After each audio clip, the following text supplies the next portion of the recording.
এক ব্যক্তি নবীর কাছে আসছে, হাদিসটা মন দিয়ে শুনে, এটা মজার হাদিস।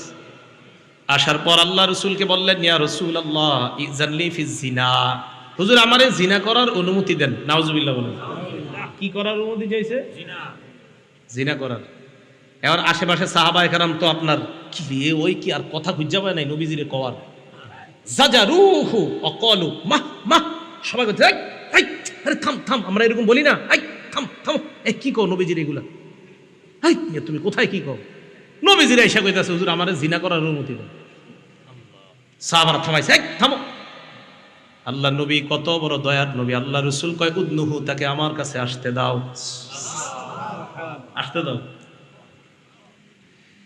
এই জন্যই তো যারা বাতিনি গুনাহের মধ্যে লিপ্ত আছেন, যারা অন্তরের গুনাহগুলো হেফাজত করতে পারেন না, তাদের একজন আল্লাহ ওয়ালার কাছে যাওয়া দরকার।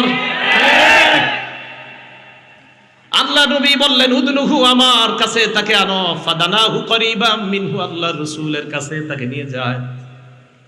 আমার নবী দিলের কত বড় ডাক্তার দেখেন। আল্লাহ নবী বলেন, শোনো, তুমি এত হিব্বুহু লি উম্মিকা, তুমি আমার কাছে জিনা করার অনুমতি চাইলা, তোমার মায়ের সাথে এই কর্মটা অন্য কেউ করো কিনা তুমি পছন্দ করো কিনা?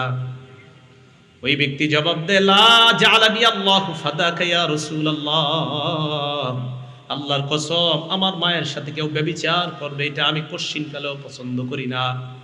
আল্লাহ নবী বললেন, ফান্নাসু লা ইউহিব্বুনা লি উম্মাহাতিহিম, কোন মানুষ তার মায়েদের সাথে তুমি ব্যভিচার করবা, কেউ ব্যভিচার করবে, এটাও তারা তাদের মায়েদের জন্য পছন্দ করবে না। এরপর নবী বললেন, আতুহিব্বুহু লি ইবনাতিক, তুমি কি তোমার মেয়ের সাথে অন্য কেউ অপকর্ম করুক, জিনা করুক পছন্দ করবা? জবাব দিলেন, লা ফাদাকা ইয়া রাসূলুল্লাহ জাআলানি আল্লাহু ফাদাক, আল্লাহর কসম এটা আমি অপছন্দ করি। আল্লাহ নবী বললেন, ফান্নাসু লা ইউহিব্বুনাহু লি বানাতিহিম, মানুষ তাদের কন্যার সাথে কেউ অপকর্ম করবে এটা পছন্দ করে না। নবী বললেন, আতুহিব্বুহু লি উখতিকা, তোমার বোনের সাথে কেউ অপকর্ম করবে পছন্দ করো কিনা? ওই ব্যক্তি জবাব দিলেন, না। আল্লাহ নবী বললেন, ফান্নাসু লা ইউহিব্বুনাহু লি আখাওয়াতিহিম, কোন ভাই তার বোনের সাথে কেউ ব্যভিচার করবে এটা কোন ভাই চায় না। আতুহিব্বুহু লি আম্মাতিক, তুমি কি তোমার ফুফুর সাথে কেউ ব্যভিচার করে এটা পছন্দ করবা? জবাব দিলেন, না।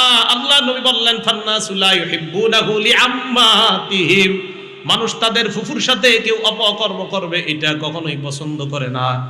এরপর নবী বললেন, আতুহিব্বুহু লি খালাতিক, তুমি কি তোমার খালার জন্য এটা পছন্দ করবা?